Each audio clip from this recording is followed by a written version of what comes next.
All right, I am excited to be joined by Logan Workman, a pitcher in the Tampa Bay Rays organization. How's it going, brother? Good. How are you? Doing well. I can't complain. Can't complain. How was your off season? You mentioned that you're in Florida for vacation and stuff. Like, how has the off season been? It's been good.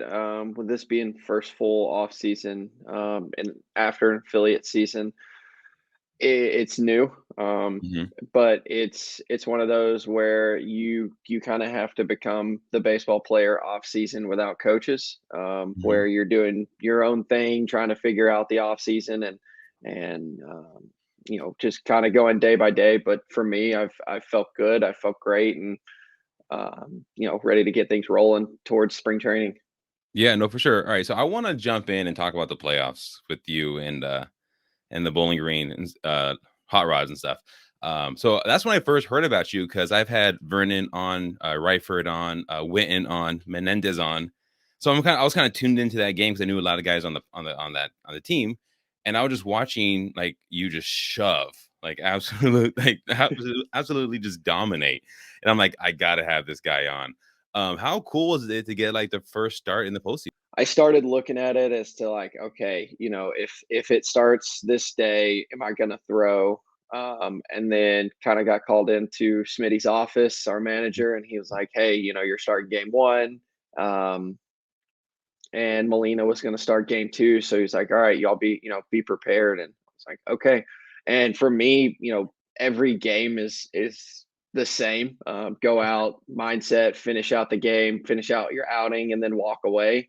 But postseason mindset's obviously a little different for everybody. And for me, it was just like, I've had four bad outings at Rome. I mean, you go back through and look at my stat line from each game, and it's been brutal. I have not walked out of Rome um, alive, basically. So this was like, a turning, the turning point that I needed at the end of the season, to finish out on the right foot. Yeah, no, for sure. So heading into the start, was it anything different? Because I know it's like obviously it's a whole different level postseason and stuff like that. How did you get yourself like calm or hyped up or whatever it may be? Like, how'd you get yourself like focused for that? We just knew that I mean, we were already in it from winning the first half. So going into it, we knew we were fine, and we had home field, and obviously we don't want to lose, and we ended up losing that game, but we knew that we were going to bounce back. But this was that one game that it was just like, I need to get over the hump. So Yeah. I needed every possible ounce of energy, focus, everything. I just kind of just built it into this one game. And with it being closer to home for me, it's only an hour and 45 minutes from Chattanooga, where I'm from. I had a lot of friends and family be able to show up, and old roommates from school. Oh, And cool. so it kind of gave me a little bit extra boost. It's like, okay, I haven't had a single good outing against Rome. We're in the postseason. It's a whole different story. Yeah, and like let's get into your numbers because like Rome, they couldn't touch you for the first 5 innings. You had I think 7 Ks, five shutout. At what point did you just realize like I'm kind of carving right now? Whenever I think I walked a guy towards second or third inning, Yeah. um, if maybe was it second, third inning, and their next guy comes up and tries to lay down a bunt. And I just bounced off the mound and threw the guy out. And at that point, I was like, okay, it's going to be a very low scoring game. We're hitting somewhat okay. Our bats aren't alive. Our bats aren't alive, but we're hitting. We're putting the ball in play. They're striking us out. So it's like, what do I got to do? I got to hold us to, basically zero to keep us going. So um, I just kind of took it into my own hands, and I was like, okay, this is, I'm not going to let this go. And they had me and said, we're kind of going to throw pitch count out the window. We're going to kind Oh, of throw innings out the window. We're going to give you at least, a max of seven if your pitch count allows it, but we're not going to throw you out for 100 pitches. yeah, So I hit that pitch count around the fifth inning, and I was just like, all right, let's just keep going. yeah. And I think you guys were having like a no hitter into the seventh inning. You and the other guys. As a pitcher, and you see someone bunt to break up a no hitter. I think the first hit was a bunt. Like Yeah. how, how annoying is that as a pitcher to be like, oh come on guys, we're rolling here. It's a you look at it from both sides and go, well, okay, maybe you're going to try and start something here because we've been, you're getting Yeah, no hit. Let's start something and bunt and get a guy on, break up the no hitter, just break up that entire mindset of that game, and be able to start fresh. But as a pitcher, you're kind of looking at it going, okay, you bunted. You might have if this was a bigger, more looked at type of situation in the grand scheme of things, that not unspoken rule, the next guy gets hit. yeah, Just it just kind of puts it that way, but they needed something to get rolling, and that was their way. And with it being playoffs, you don't want to risk anybody else getting on base, so right, the right. next thing is to just attack the next guy. And, that's what Tony did, and we were able to get through it. It just kind of fell apart towards the end, and I think pitching kind of did their thing, but. Um, Yeah, it was, yeah, it's one of those you just don't like to see, but it's yeah. gonna happen Yeah, eventually. it is what it is, and, let's talk about Tony because, like I said, I've had him on, like, how nasty is he? Like, and I can say that probably about, like, Austin Vernon, Kyle Witt, and, like, all the guys, like, I've had on, like, humble brag, I might be a raised podcaster now, no big deal, but, like, how nasty is just, like, that rotation and the bullpen that you guys have there? Because like, you guys are just lights out. When you have a trusted bullpen as a starter, I mean, and can speak for Vern too, being half starter, half bullpen guy throughout the entire season.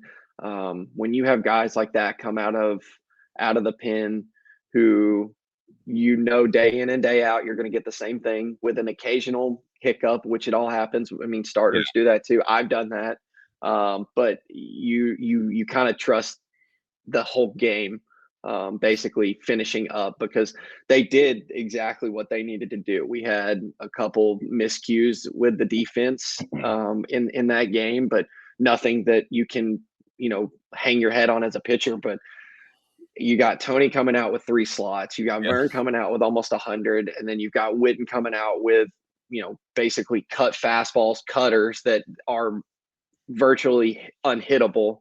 You and you have Reifert, you have who's, he hasn't given up a hit in the Arizona Fall League as of now. you got I mean, yeah, you got Rife coming out with a slider that is, you don't see that. That's Yeah. I think that's the one thing that with Rife is you don't see that out of any pitcher from big leagues all the way down. You see good sliders, you see sweep sliders, you see hard cut sliders. His is a different breed of sliders. Is that what makes him just so nasty? Because like I said, he went undrafted. He's been on the pod twice. Undrafted. He would have been drafted with if non-COVID year and all that kind of stuff. Mhm. But kind of under the radar. But he got traded for big leaguer, which is a flex to him. Being traded for that's always you can hang your hat on that. But he's just been carving, and even in the Arizona Fall League hasn't given up a hit yet. Although I told Tony he might have jinxed it because he was telling me that when I was talking to him. So if he gives up a hit, you might need to find a new roommate. No big deal. But like what makes him so nasty? It's just that slider, the uniqueness of it. He can tunnel because he's only a two-pitch guy. And I think he's working on a changeup, but Mhm, because he's a two-pitch guy, he tunnels everything out of one spot. mhm. And for him to throw the slider throw it right at the mask and then just have it break off and then throw the fastball straight through that same point, it just looks totally different. And for him to be a reliever, you're only going to see maybe 1 or 2 innings, and then for the week, you're probably going to see him for 3 or 4 innings. Um, it's one of those you can't get in the box and go, okay, I'm ready for this, even though virtually you have a 50-50 shot of Yeah, what's coming, and it just becomes unhittable. that's insane. Yeah, like I said, he's good. Like all of you guys are just nasty. So getting back to you, like when did you realize you were kind of nasty in baseball? Like growing up in high school and stuff. Like when did you realize, like, I could probably make something out of this? So I was a pitcher catcher, my freshman through junior year, predominantly catcher. I would catch bullpen varsity. I'd catch in the bullpen on varsity games on Monday and Tuesday my freshman year. I'd Did you like catch. catching better than pitching at that time? I did, even Okay. though I couldn't hit. I could not hit to save my life. I mean, by the time I was a junior, I was catching, our district games in high school, and I was getting DH for half the season. Dang. Um, Yeah, it was one of those that, we'd come in on a Monday, we'd throw our ace on Monday, I would catch it, and I'd get DH for because he was actually our first baseman too. And so when he got finished, he would just go to first base, Huh. and then it would bring me back into the game. But when he would play first base on Tuesday, we would throw our number two, number three arm, and he would be DH for, and I would have to hit, so I would just hit ninth. And so I realized at that point, like, hey, maybe I need to focus on pitching because I'm not going to be able to hit. Yeah. So how fast were you throwing in high school? Um, Freshman to junior year I started out 81, 82. My junior year, I probably got up to maybe 85, 86. And then the fall going into my senior year, or the summer, fall going into my senior year, I jumped from 86 to 93. Wow. And what do you like? What advice do you have for people trying to gain like velocity or throw harder? Because that's the big thing now. Everybody wants to Mhm. throw hard. Like for those, I mean, not everyone can throw hard, and some people, excel at not throwing hard. But I mean, like, what advice do you have for people, or maybe in high school, or even in the minors now, trying to just improve that velocity, or even improve as a pitcher? I think the one thing that really worked for me, and I still do a little bit of this now in the off season. This year will be my first year without doing it. I hit the weight room. I was a small kid. Like my junior year, I barely hit 6 foot.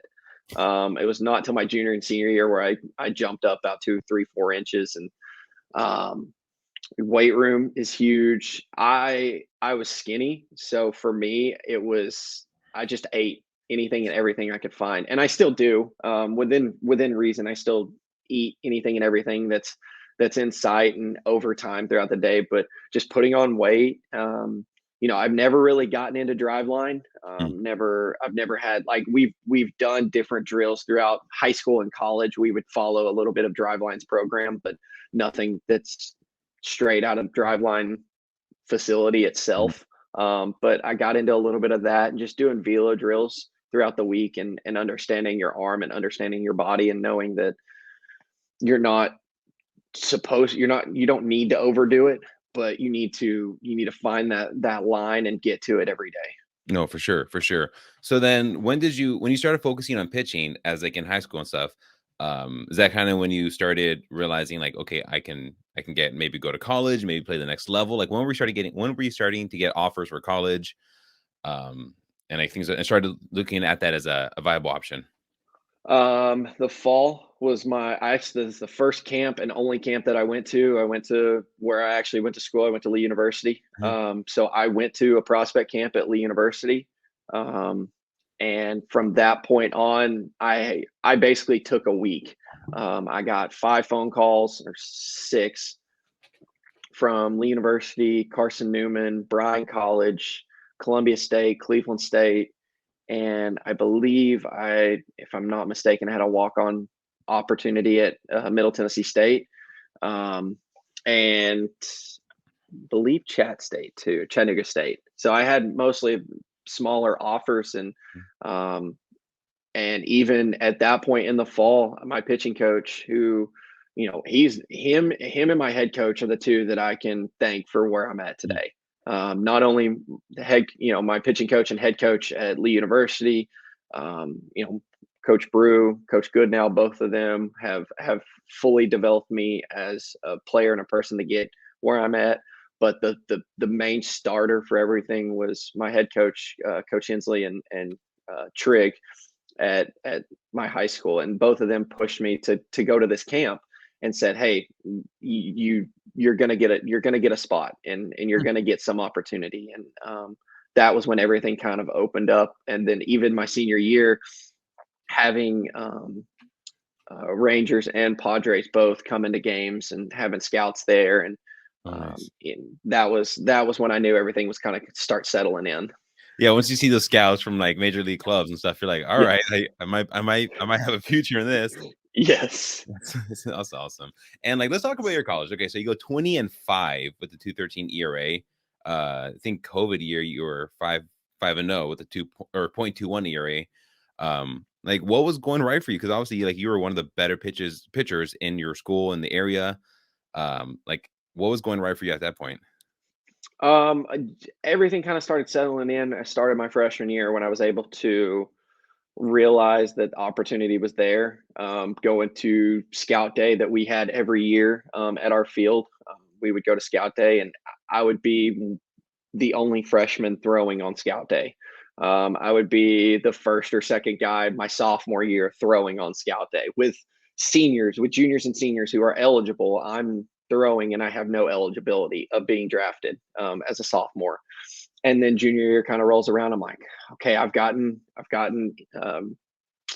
forms to fill out. I've gotten interviews with scouts and meetings and all of these sorts of things, and everything kind of like settled in. I'm like, okay, I need a good year. I need a great year, but this is my year. And so everything kind of started working out that way. And I just started settling in, going, I have a mindset knowing that there are guys that are good. There were guys that could absolutely rip baseballs in our conference, not only in our on our team, but other teams that we played. There were guys that could absolutely rip the baseball. But in my mind, I looked at it going, okay, a humble way of saying that I am better than you. And I just use that. I just use that mindset all the way through my junior year when everything kind of just started to click. I found the changeup, found the slider, fastball command started coming in. I'm sitting 3 to 7 through 7, 8 innings, maybe even a complete game. I had one or two complete games my junior year, so I started sitting 3 to 7 and realizing, okay, if I can just dominate here, there's going to be a very good chance that I dominate in the next level. Yeah. So those interviews and meetings with like the scouts and stuff, like the questionnaires and those kind of meetings, like what are those like? Like, I mean, because I've always been kind of curious at how, like, are there big differences between different like organizations and the questions they ask you, or is it all pretty generic, like just very generic based stuff? Most of them are generic. I will say that they kind of like toned down some of them that I at least remember getting a few of my sophomore year. Just one or two going at the end of my sophomore year, going into my junior year. I started to get like one or two here or there Mhm. fill out. And they were very very basic. Have you had any surgeries? Have you um, what's medical history? What's the most well known questions that you're going to get, but when you have those questionnaire interviews with scouts, at least at the start before COVID hit, I was having one-on-one interviews Mm. up in the press box at our field, or over lunch or over dinner, something of that nature, where you're just going and sitting down. Obviously, they're not buying, they're not doing anything like that. They're making sure that they do it right. Um, but you're sitting down having a conversation and they just want to know personal things about you. Do you live at home? Are you only child? Do you have a girlfriend? Do you work? Do you do anything like, just those type of personal questions. So it was nothing that was too hard for me to answer. It was kind of like a job interview almost. Like Oh, they kind of asked, what's your weakness? What's your in a way, it kind of strengths? is, because Yeah, it really is. So it was one of those, but I thought they were good. It just depended on what team contacted you and how they wanted to do it. Some just did questionnaires and did no interviews. Hmm, Some did short questionnaires and personal interviews. interesting. It depended on the organization how they wanted to do it. Yeah. So getting back to your time at Lee University, what was maybe one team that you just love to face, maybe in conference or out of conference, that you just look back, you're like, man, I just shove against those guys, or maybe their fans are extra cocky and you just can't wait to put them in their place a little bit. Um, the one team that we always had, I would say we always had trouble with, or at least for 3 years, was University of West Georgia. I knew a few guys that went there, kind of got to know a few more of the guys as season went on. University of West Georgia was almost our kryptonite for my 4 years. They were a team that we I think we went like 11 and or 2-11 against, Oh three wow. and 11. Yeah, it was one of those in my 3 or 4 years that we played enough regular season games against them.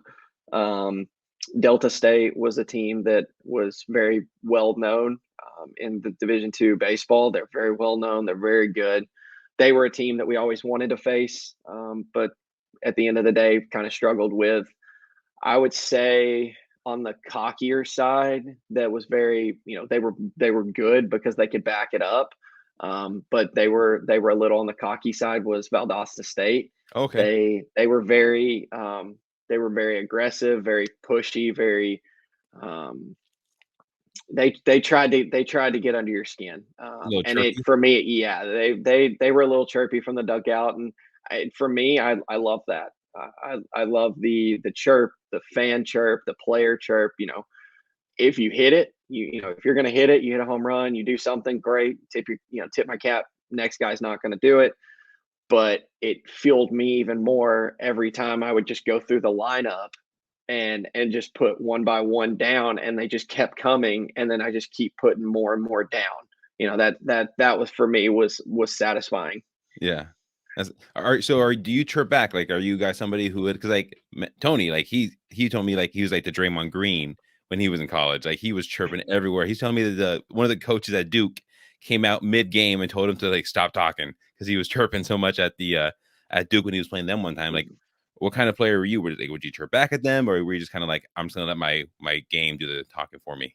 No, I chirp back. I was very adamant. Now I kept it clean. Yeah, I tried everything possible to keep it clean and understanding baseball. I'm not gonna do anything and everything to just, disgrace myself and my sure, family by sure. what I say. But I am gonna make sure that that I'm here, and nothing you say is going to bother me. Nice. Like, what are some things that maybe they would say to you, or like what are the maybe the best chirps where you hear it, you're like, oh man, I gotta kind of respect it. That was kind of funny. Most of it was just screaming, yelling, random things. I will say Valdosta State and Delta State both. I appreciate them for this. So if any of them from those teams get to see this, I gained a few followers on Instagram because of it.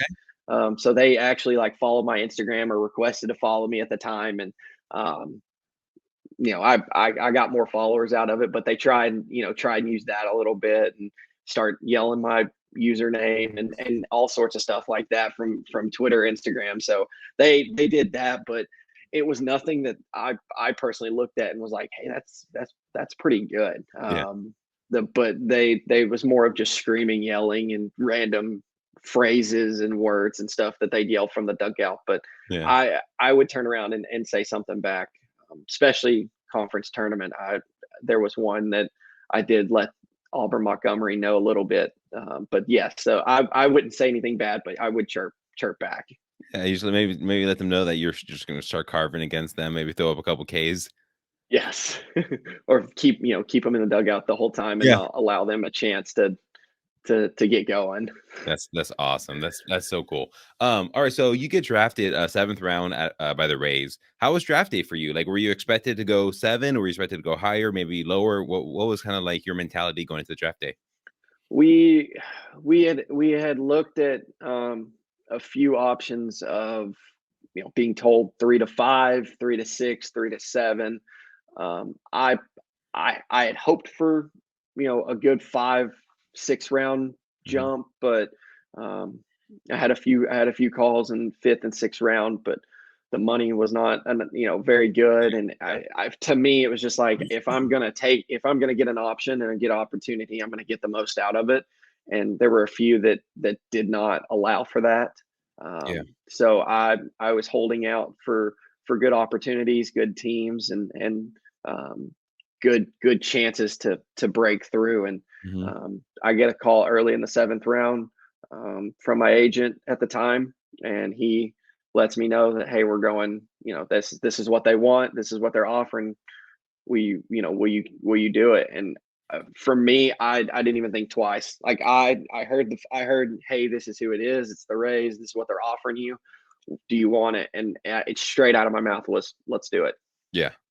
I, Was I it didn't even mostly think. I because didn't of even the look back. Rays? Like you just kind of knew the organization and they're like pitching, like pretty much pitching like facilities. Like they're very good at like developing and pitching.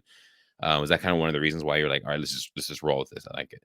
Yeah, I mean, I knew that what they had to offer in the organization and how they developed pitchers, and how they see pitching in their organization is a very high standard as Hmm. to what they believe in winning a World Series. And each year you see pitcher after pitcher if they don't make a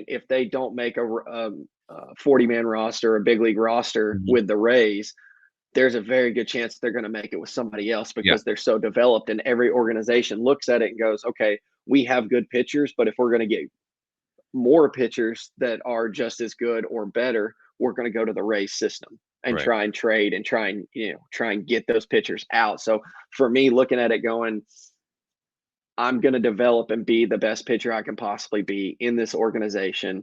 And whatever happens to the big league side is completely up to how they see fit. Yeah, can we just say, or I guess I should say, thank you for not signing with the Yankees in 2020, because then I probably wouldn't have you on the pod. Like, I don't know if you ever like, I'm not a Yankee guy at all. they But were how they were very they were very adamant on pushing, and because they didn't get that first and I want to say first and second round pick in Mhm. 2020 because of the Garrett Cole trade. um they were back about to be very high up on the list of pulling the trigger in the 2020 draft. Even with 5 rounds, we were really pushed for the fifth round with them, but it worked out. We're here and we're in a great organization. That's so did they call you during the draft and say we might draft you in the fifth round? Or did you just find that like after when they were trying to sign you as a undrafted free agent? It was a little bit of both. I had my agent talking to their scout and scouting director and cross checkers, making seeing what they're hearing Mhm. in the draft room, but I didn't get a single phone call or anything during the draft. And then the second the draft ended, towards later in the night, and then I think I got one or two text messages saying, "Hey, keep your phone on. We're gonna kind of move forward here and be ready." And come Monday morning, once the draft ended, because I think it was a Friday Saturday draft. First round was on Friday. Second through fifth round was on Saturday. I get a call Monday morning, I believe it like, or maybe was it Monday or Sunday? This is Sunday or Monday morning at 9 o'clock. I've gotten 6 phone calls, and 4 of them are from the Yankees So they trying wanted you trying to pretty bad. sign. They were trying to get you. Yes, I think they were on that front that they didn't get me in the 5 rounds. Let's be the first ones to call and sign him Yeah. on Sunday or Monday morning, whenever that happened. And I look back at it and I was just like, nothing against any organization and any team that called, but I just said, if you're not going to draft me, um if you're not going to draft me this year, you're not going to get me this year. Yeah. I'm going to go back to school. Yeah, and you kinda bet on yourself, and it worked out. You get drafted by a division rival of the Yankees, so you can potentially pitch against the Yankees and let them know, maybe throw up 5 fingers for, like, the 5th round draft. Be like, "Look, you Yeah. coulda had me in the 5th once you're shutting them out in, like, the potential, like, playoffs next season or 2." Yeah, just look back at it and go, hey, 21 or in 20, you had an opportunity, and we're not here. But I have great respect for those scouts and cross checkers and scouting directors that the Yankees have. They're very adamant on what they try and push and try and get. But I have very much respect for what they did and how they pushed. And I thought, if you're going to do it, you're going to try and get somebody, they're going to be the ones to try and do it, because they're going out of their way to try and get somebody at 9 o'clock in the morning, Yeah. on a Sunday or Monday morning, try and get them. So I have the most respect for how they did it. It's just it didn't work out in their favor, and how they were able to um, go through the draft. Yeah. Yeah, so you can be very polite and respectful about it, but in 2, 3 years from now, I might be holding up a poster with a sign saying you could have had him once you're pitching against them. We'll see. I'll have to bookmark this and maybe save this and play this in a couple of years down the future and just let them know that. I mean, they would have had you. They just had to try harder, but they didn't do it, so it's their loss. Uh, Yeah. I want to talk about this. You play for the Savannah Bananas. How was that? That's like one of the coolest places, like the greatest show on earth, or whatever, for baseball wise. Like, how was playing? How was that experience? Yeah, it was fun. It was during COVID, so the way everything kind of worked out, we had very limited opportunities with fan interaction, even though we still kept that fan first motto that Jesse has always kept Mhm. with the Bananas on how they do things. So our fan interaction was very limited to what we do, but we kept the yellow mentality, and we would have yellow Savannah banana mask, and when we would go out and sign stuff for people and go out and dance in the concourse outside the stadium after games, we would throw on yellow cleaning gloves, Yeah. and go out and be able to sign stuff and pictures. And we still kept that fan interaction and what we did. But I thought it was great, what they were able to accomplish in a very limited opportunity. We had, I believe, 6 or 7 teams that still offered to play in the Coastal Plain League at the time. Um, During COVID, where we would travel and go play and come home, go play, come home. I don't think there was a single game or games that we were able to or had to stay overnight, and we weren't going to be able to. So we would drive up, play, and drive back home. Where whether or not they allowed fans in their stadium, I think Lexington County was one of the teams that did not allow it, and I think they're right outside of Columbia, South Okay. Carolina. So they did not allow fans at games, and we were only allowed 50% capacity. Yes, 50% Yeah. capacity in stands. So even at a 7,000 capacity stadium, you still have 3,000 people coming to watch games. That's more than some minor league Um, stadiums.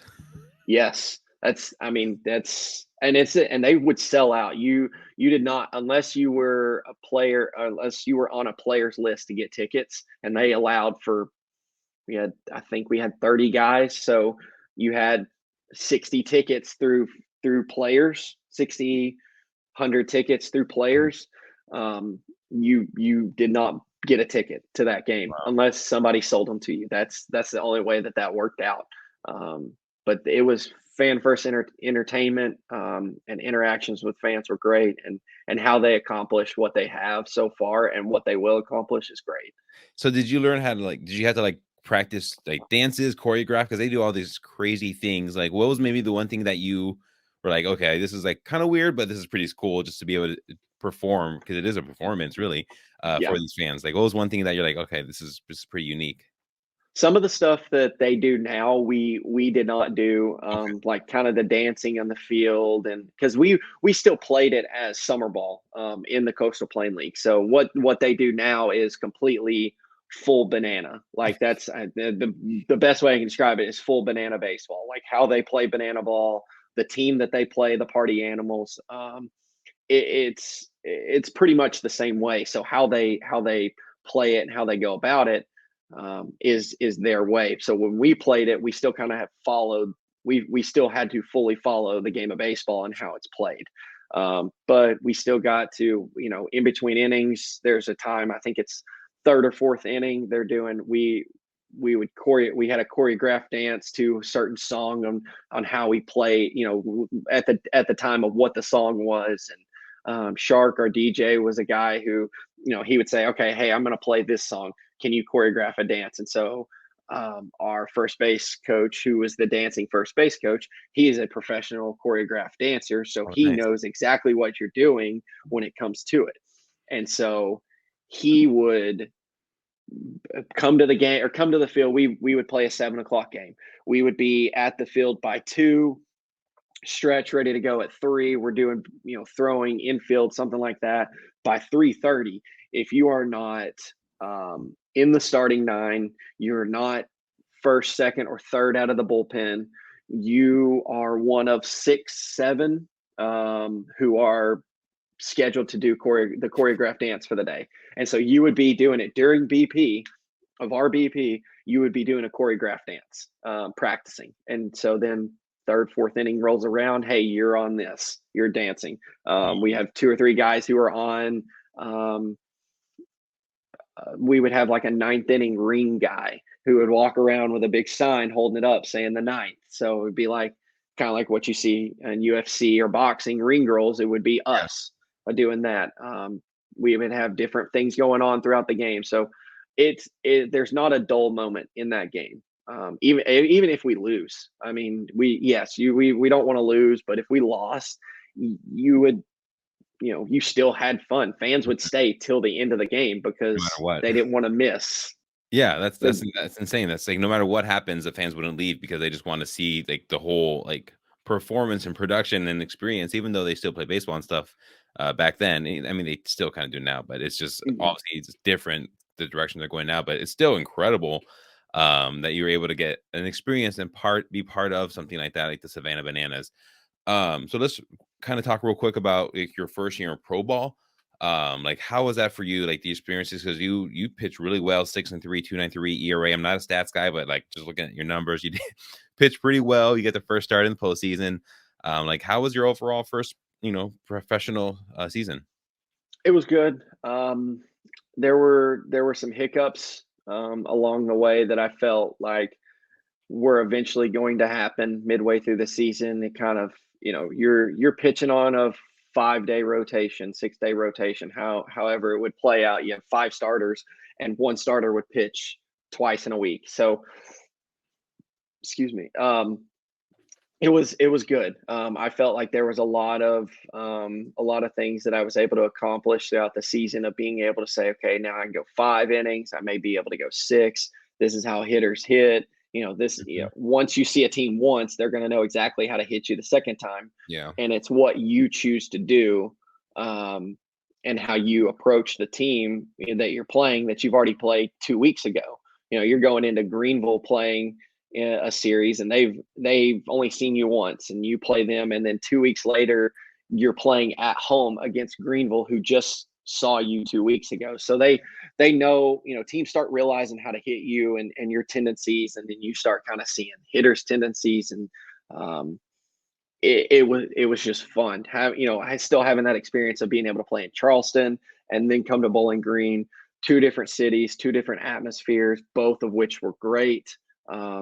City wise, things where you were able to go do and enjoy time out, away from baseball on both sides. And for me, I was close. I was closer to home, in Bowling Green, so I was able to kind of get away sometimes and just go home. I think there was one weekend where I was able to go because we had a 2 week homestand. Played on Sunday, and I ended up going home Sunday night. Monday off day, came back Tuesday morning, and I was already back for Tuesday's game. Being 4 hours, it wasn't that difficult of a drive home, and I know the route both ways. So it was just a great experience, an opportunity that I will take from this year and move forward into next year, and how I approach, um, not only where I go next year, whether it's back to Bowling Green to Montgomery, or if it's to Montgomery, or wherever I'm sent, traded, however this season will play out. I will take this entire experience that I had, and what opportunities that I had, and I will move forward and build off what I had this year. Yeah, like I said, you pitched very well. So like obviously that mentality and that mindset was working for you.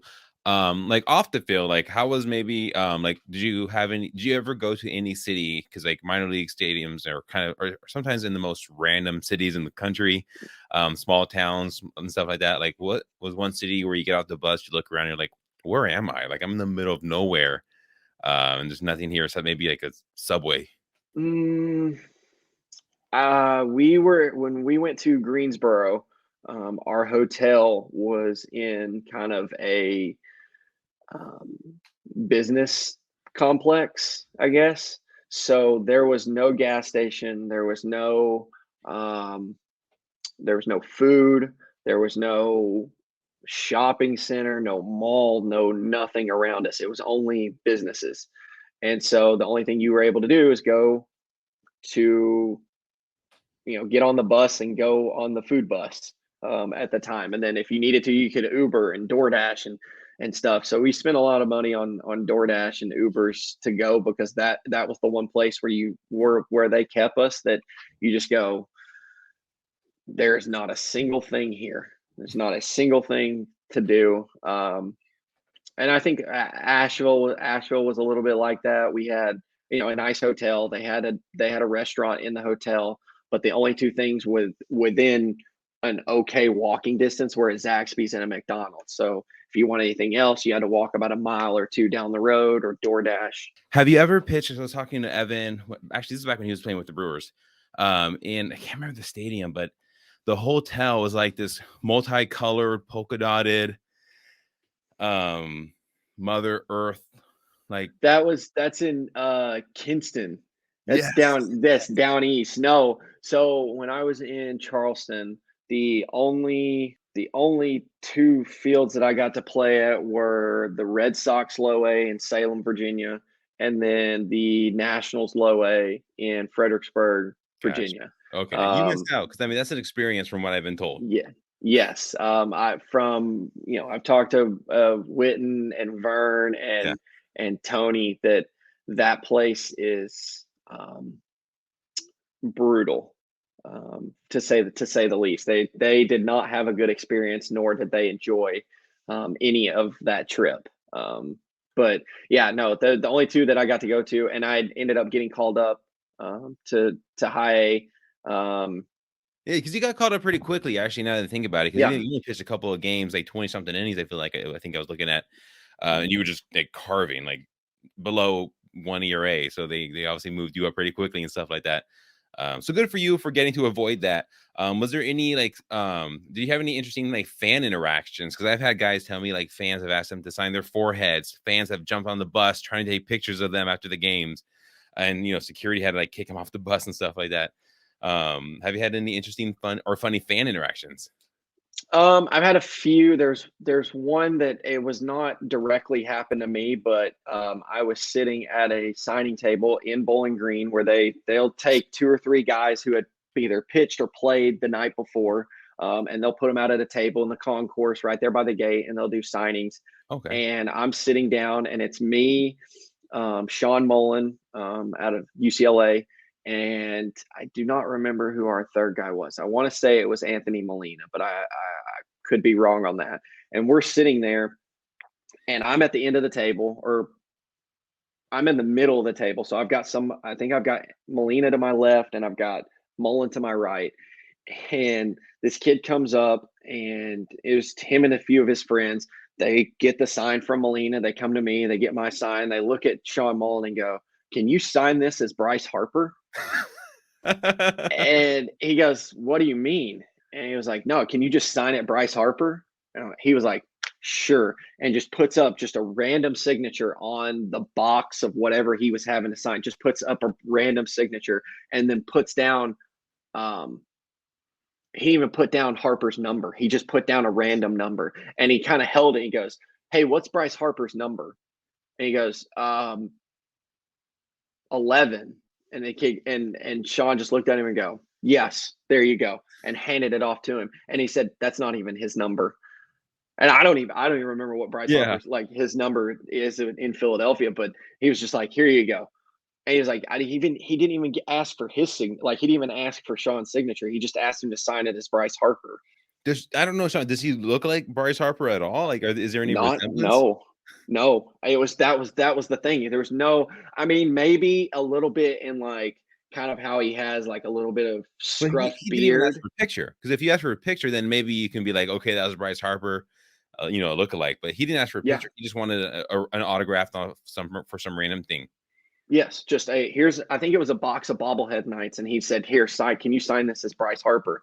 And Sean just kind of looked at me and he goes, "Okay," and signed it and handed it to the kid. And I looked at him and I said, "Did you actually sign it?" He goes, "No, I just wrote a bunch of scriggles, but I put BH and then just a bunch of random squiggles on it." And so, and they just put a random number down and asked the kid. But it was like I looked at the kid after he said it, and I kind of looked at Sean.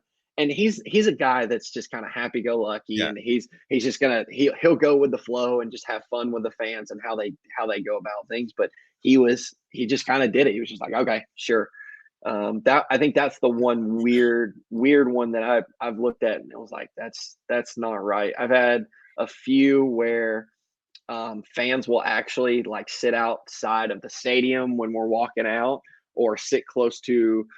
For us, we have to go into left center to go to our clubhouse after games, BP, whatever. Our clubhouse is through left center field, and some fans will sit up there and they'll kind of like look down and they'll go, "Hey, can you sign a ball?"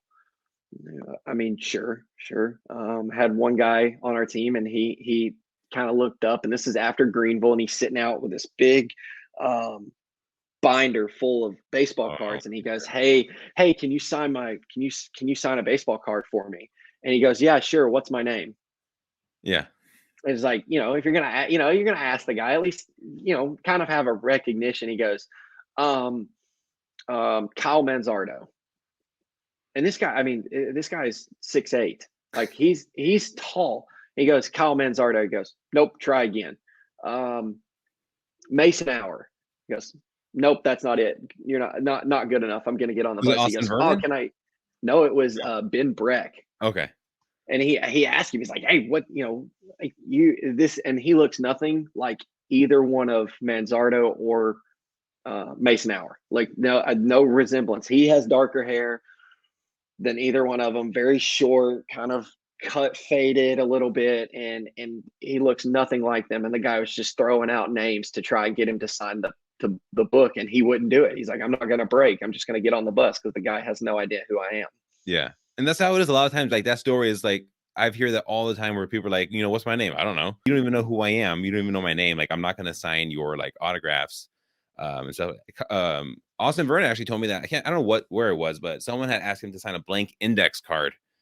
And he's like, I'm not gonna sign a blank index card and have you just like rip my signature and like or use it to forge it. Cause it was literally just like a blank card, like just sign this card and that's it. Like he's like, yeah, it's kind of suspicious. People were trying to ask for a blank card to sign an autograph. Yeah, it's just like you don't want to like risk that. And I think I know where he was talking about. That was in Asheville. People would stood outside of the gates waiting on our bus to pull in, and they just started handing out like blank index cards. I was like, hey, can you sign this? I'm like, I did it, and I just squiggled a bunch of things like you can't even tell that it's my signature. Yeah. I Fresh just kind of pepper, I just kind of BH. yeah. Let me just put BH on there with number 75 on there, and you'll have no idea.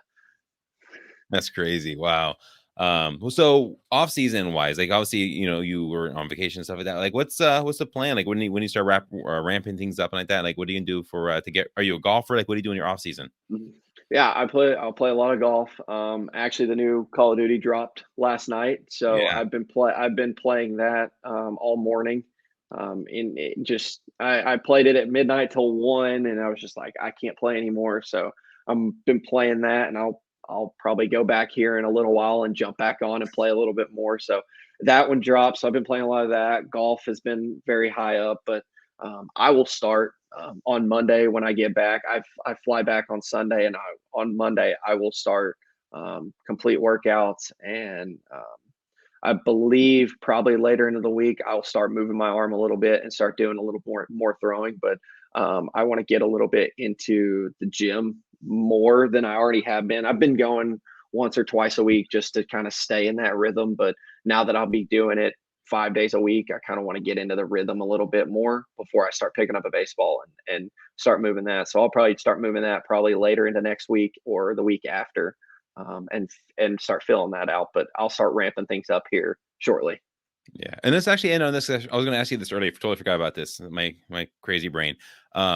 In the postseason, when after you guys were pitching and stuff like that, and you won the championship, congrats to you guys. Do you guys get a ring? Like, do you know what's going on with that? Yeah, so we ended up getting back. So we actually threw a very small, short celebration after the game in their or our cages, because the way Aberdeen had set up, their clubhouse was down right field line, our clubhouse was down left field line, and there was a cage back behind our clubhouse, so they can go in and hit and do anything like that. And um, we threw a celebration in there. We got on the bus, left at I believe midnight, got back at around 11:30. And the second that we walked in, there's a uh, chart that has everybody's name on it, and there's a rings, like just a set of rings on a key ring. And so all you did was take it off, put it on, see if that fit. No, let me do another one, and then you just write down your ring size, and it's supposed to come in towards spring training when we get back. That's so cool. Who got after it the most in you guys' celebration? I don't know if I want to throw anybody under the bus. I think everybody got pretty good. Uh, I've been around Vern a lot, and I've seen him when he's very light and opened up, and um, I don't think anybody got too bad. I don't think anybody got like Tom Brady did on Yeah. after the Super Bowl, but I would say that a lot of people got, really really good, and we were like, well, we got a bus ride, so I heard that the bus worst ride it's sucked. the worst it's going to do is put us to sleep. So Yeah. you just make sure that you were in the right spot, and make sure you weren't going to get car sick, because all right, well, I've got some champagne, I've got some beer in me. I need to tone it down a little bit, because this car ride's still long and there's no way of getting off, and you don't want to go to the bathroom and do it, because it's just going to stay in there all night. I think everybody felt good, felt great afterwards. They just knew that we had a long bus ride, so it's either go hard and make sure you can hold it in, or enjoy yourself and relax for the rest of the bus ride. That's awesome. Well, hey, very good talking to you, bro. Have a good rest of your afternoon and weekend, and enjoy your off season. Thank you so much.